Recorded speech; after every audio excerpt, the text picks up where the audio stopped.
Selamat datang di AR Otomotif. Di sebelah gua udah ada sebuah mobil kecil.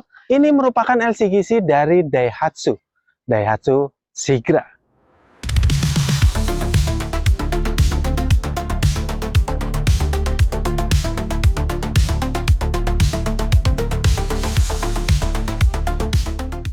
Anyway, Daihatsu Sigra ini merupakan Daihatsu Sigra yang menggunakan mesin 1000 cc. Ya, berbeda dengan saudara kembarnya. Kalau Toyota Calya itu dikeluarkan dalam satu mesin yaitu 1200 cc. Tapi kalau yang Daihatsu Sigra ini dia ada dua jenis mesin. Yang pertama 1000 cc dan yang satunya 1200 cc. Nah, yang 1000 cc ini ada di tipe D yang paling murah dan ini yang tipe M.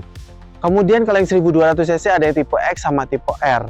Nah, untuk yang tipe M sama tipe D ini yang 1000 cc semua variannya tidak dilengkapi dengan transmisi otomatis, hanya di X dan R saja yang sudah dilengkapi dengan otomatis. Kita berbicara tentang mobil ini lagi. Padahal sebelumnya itu kita sudah pernah review yang tipe X 1200 cc manual dan secara desain memang tidak ada perbedaan dengan yang 1200 cc. Paling perbedaannya hanya ada di fitur-fitur dan apa aja yang kita dapat di mobil ini. Kalau berbicara dimensi, mobil ini punya panjang sekitar 4,1 meter, lebar dan tinggi nyaris-nyaris sama, dia sekitar 1,6 meteran. Sedikit sejarahnya, mobil ini pertama kali dikeluarkan oleh Daihatsu itu pada tahun 2016, pada saat itu bersamaan dengan saudara kembarnya Toyota Calya, kemudian melakukan facelift di tahun 2019.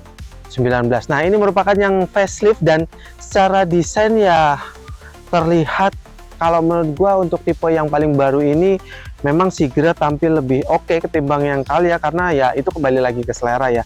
Tapi untuk tipe yang M ini memang belum dilengkapi dengan hiasan-hiasan chrome, fog lamp pun belum ada dia. Kemudian sini dia masih hitam doff dan ini logo S-nya menandakan dia Daihatsu Sigra. Dan untuk headlampnya mobil ini memang sudah dilengkapi dengan LED, tapi untuk lampu sen dan lampu senja dia masih menggunakan halogen. Kalau ngomongin mesinnya, seperti gue bilang tadi, mesinnya ini dia menggunakan mesin berukuran 1000 cc dan mesin ini memiliki 3 silinder saja. Nah, mesin 1000 cc ini bisa menghasilkan tenaga sekitar 67 PS dan torsi sekitar 89 Nm. Ya, nggak cukup besar tapi oke lah buat mobil ini. Nah, semua tenaga tersebut disalurkan ke dua roda depan menggunakan transmisi manual 5 percepatan. Untuk sistem keamanan, mobil ini memang belum dilengkapi dengan sistem pengereman ABS. Yang ada di mobil ini adalah parkir sensor di belakang, terus kemudian immobilizer sudah disematkan di mobil ini dan juga ada integrated key dan remote. Kalau lihat tampak sampingnya sama juga kayak tipe-tipe yang lainnya, sama Calya juga sama, hanya membedakan itu adalah spionnya dia masih manual dan ini warna bodi, kemudian velgnya yang memang mobil ini masih disematkan velg kaleng. Velg tersebut dibalut ban 175/65 ring 14 dan sistem pengeremannya depan dia disc tapi yang belakang dia masih menggunakan tromol. Secara handle dia warna bodi sama, terus hiasan chrome yang memang tidak dilengkapi di samping sini. Dari sisi belakang, perubahan dengan sebelum facelift itu ya ini sama seperti yang lainnya. Ini yang tadinya sebelum facelift itu dia cuman segini ya setengahnya, kalau ini dia nyambung dari kiri ke kanan. Dan untuk tipe M yang 1000 cc ini dia nggak ada tambahan hiasan di sini yang kayak nyambung ke lampunya gitu.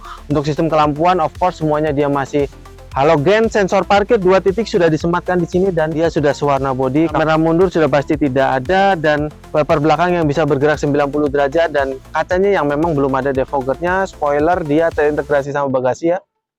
Dia nyambung tapi ini setengah spoilernya dan antenanya sudah shark fin.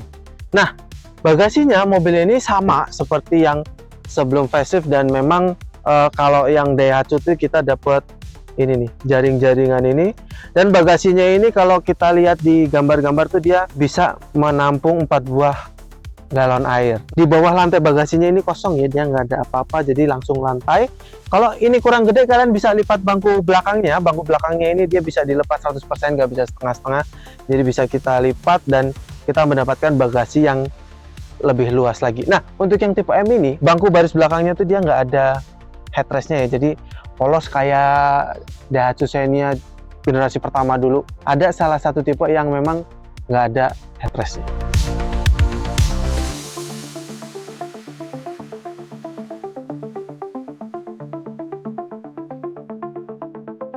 Nah, ini duduk belakang dari Daihatsu Sigra, dan so far di dalam ini dia nuansanya cukup terasa mewah ya, karena dia semuanya tuh ornamen-ornamennya warna hitam pekat, jadi tampilannya di dalam tuh lebih mewah, tidak seperti kita melihat mobil ini dari luar. Jadi terasa lebih mewah di dalam sini.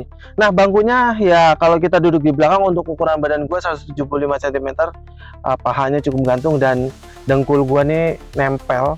Dan ini bangkunya tuh bisa di adjustable maju mundur ya, jadi bisa disesuaikan. Terus kanan kiri sini kita dapat cup holder sama tempat penyimpanan handphone, tapi di belakang sini memang kita belum dapat asupan listrik. Kayaknya asupan listriknya di tengah sama di depan aja sih. Seperti gua bilang tadi, di belakang sini dia nggak ada headrestnya ya, jadi duduk di belakang sini tuh nggak bisa sender kepala, tapi kepala gua nempel. Kalau agak sender dikit, kepala gua nempel di sini. Kalau di sini ya 2 jari sih ya. Oke, duduk di tengahnya Daihatsu Sigra tuh nyaman banget.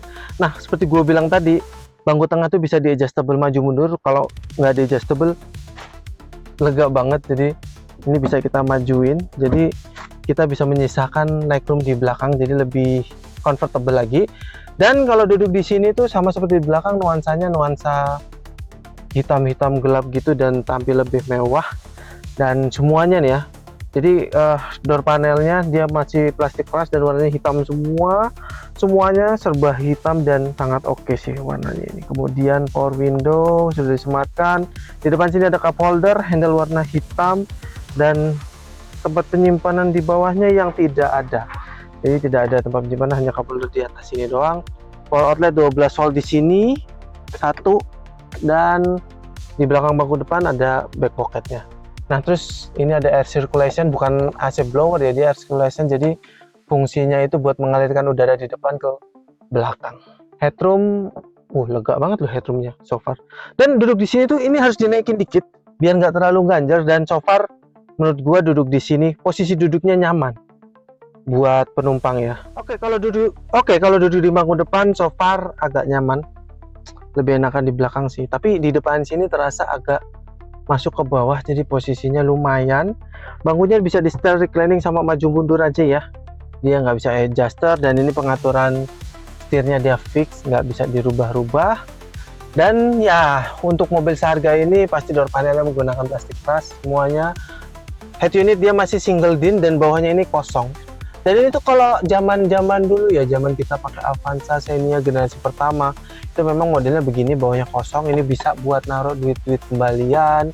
Kalau masih zaman dulu tuh duit kembalian tol dan segala macam bisa kita taruh di sini.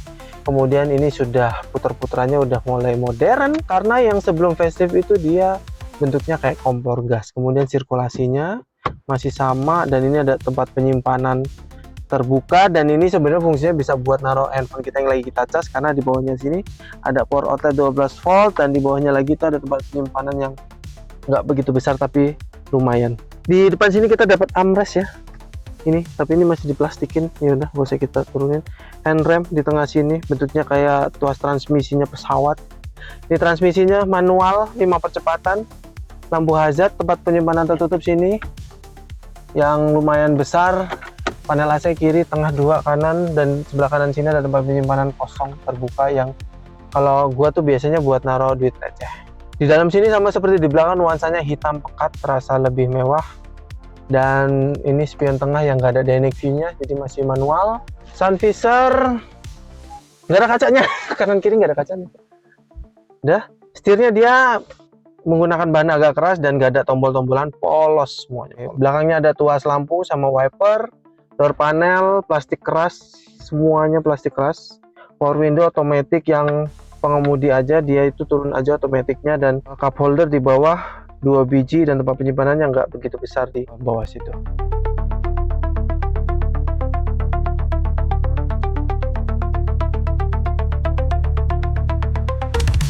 Anyway, itu tadi pembahasan kami tentang Daihatsu Sigra yang 1000 cc ini tipe F. Untuk variannya memang Daihatsu Sigra ini berbeda dengan saudara kembarnya, karena dia variannya ada banyak, ada tipe D, tipe M yang 1000 cc, kemudian ada tipe X dan tipe R. Gimana menurut kalian tentang apa aja yang kita dapatkan di mobil ini, fitur-fitur apa aja yang kita dapatkan ini dengan harga yang ditawarkan oleh Daihatsu? Kira-kira worth it atau enggak? Komen di kolom komentar. Mungkin itu dulu video dari kami. Jangan lupa untuk like, komen, dan share semua video kami ke sosial media Anda. Dan jangan lupa juga subscribe buat Anda yang belum. Dan aktifkan tombol loncengnya supaya kalian semua terinformasi video-video terbaru dari kami. Bersama gua Anwar, sampai jumpa di video selanjutnya dan salam.